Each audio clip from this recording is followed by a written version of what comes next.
Invasive species. No one likes them, especially the animals that suffer due to their presence. But we'll get later into that in the video. Today we'll be talking about the Asian longhorned beetle. I'll be referring to it as just the Asian beetle for short.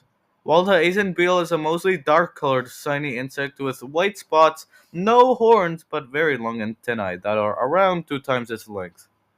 It originated in China and both Koreas and was accidentally brought to North America, specifically the US, during a trade happening in the 1990s, getting onto the ships through its untreated wood shipping pallets, then making its way up north to Canada. The first sightings of the Asian longhorn beetle was in Toronto, Ontario, specifically in 2003. Well, an organism that is brought somewhere it isn't supposed to be isn't exactly a good thing. The fact the Asian longhorn beetle is that and lays up to 100 eggs at once and doesn't even have any natural predators really does not help. Do you like trees? I do. They're beautiful and give us oxygen to breathe. I can't imagine North America without trees. Not very good, is it? That's something the Asian longhorn beetle is causing. One of the main negative effects the Asian longhorned beetle has on the environment is its damage to the trees. Even with insecticides, it goes implanting its eggs in trees, ripping through the living tissue of the poor tree to create a tunnel and make the tree its own makeshift living home with all its babies. Well, at least until the tree dies from stopped flow of water and nutrients and damage from the tunnel, and then the beetle will just switch to another tree once it's ready to have more babies. Anyways, in the U.S., the Asian longhorn beetle is considered a major pest, causing the mortality of the elm, maple, and poplar trees since arriving at the US. But it's not all bad. The US government and the Canadian Prime Minister have been removing susceptible host trees from the Toronto area, making it much harder to find suitable, easy trees to ruin and lay eggs into for the Asian longhorn beetle. After Operation Tree Removal, though it's not its name, Asian longhorn beetle sightings dropped harshly and dropped so much to where there wasn't a single sighting from 2007 to 2012, indicating the success and effectiveness of this temporary removal of these trees.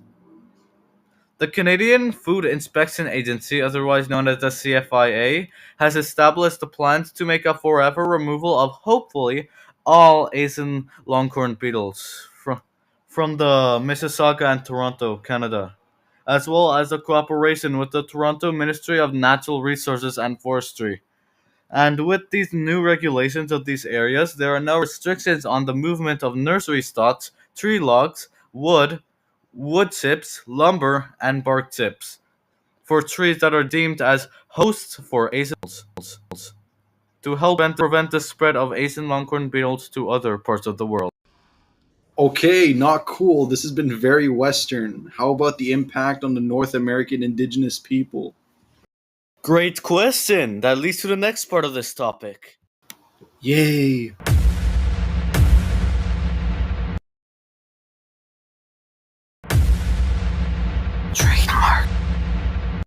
Okay, starting off, the Asian longhorn beetle poses a significant threat to not just trees, but also indigenous people's cultural, spiritual, and even economic well being of the indigenous people. Since, as I said earlier, it really likes trees, including maple trees, and destroying the resources essential for traditional food systems, materials, and ceremonies that are very important to the indigenous people. There are many problems that this insect brings, but to not make this video too long, I'll just explain a few. First, for example, maple syrup harvesting holds great cultural and deep economic roots for many indigenous communities, such as the Anishinaabe, Haudenosaunee, and Wabanaki. But we'll mostly be talking about the Anishinaabe. The maple tree is the first tree to wake up, making them easier to harvest than the other trees. Harvesting of the maple tree happens during the sugar moon, also known as the maple moon, making the beginning of the indigenous New Year on Friday, March 14th, and transitioning from a long, harsh winter to the abundance of spring. Even the harvesting of the maple tree has a significance, as the harvester must show their gratitude and perform rituals. No, not that kind of rituals. Stop it. One of their ways of expressing their gratitude is from burning their sema, a form of sacred tobacco they use. Asian longhorn beetle doesn't just ruin some of the Anishinaabe's most important traditions, it also impacts their medicine and food, destroying the native plants they relied on to create the traditional medicines and the food too, but mostly the medicines. The loss of these species can impede the transmission of traditional ecological knowledge from elders to younger generations, aka their kids, as the physical connection to the land and its resources diminishes. And finally, the loss of the hardwood trees has negatively impacted the cultural values on their culture, since hardwood trees hold not just cultural but spiritual significance. Their decline can and has altered the sense of place and identity for not just Anishinaabe but other indigenous communities.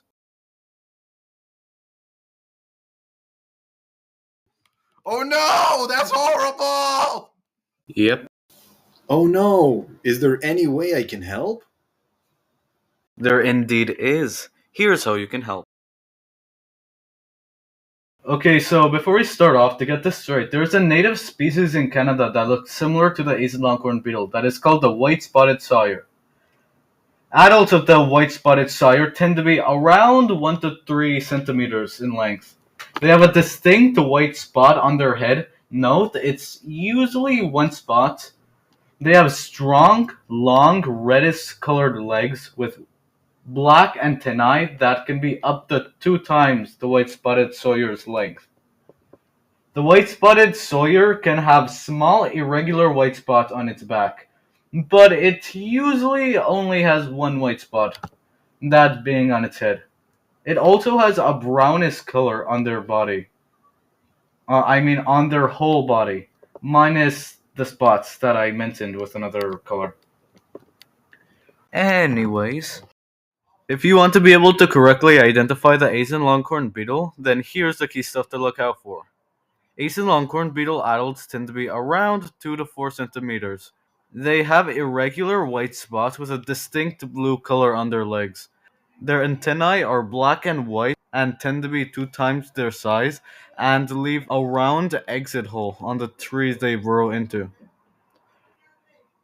Or you could just look at the image shown on screen. Can you tell which is the native insect and which isn't?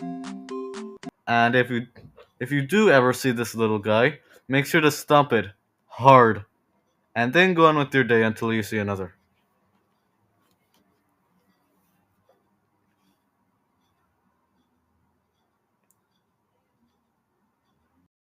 So yeah, that's pretty much it. Make sure to smash the like button, hit that subscribe button, and destroy. Okay, I kid. But if you want to, that would be really nice. Okay, I'm joking. Yeah, that's pretty much the end of the video. Sorry, there's no more stuff. Fun fact: did you know that the Asian longhorn beetle has yellow blood? And it can sometimes even have transparent blood. Now that's interesting. So yeah, there's your fact of the day. Um, so like yeah, I'll just end the video here. Oh, and Mustafa, you're a great teacher.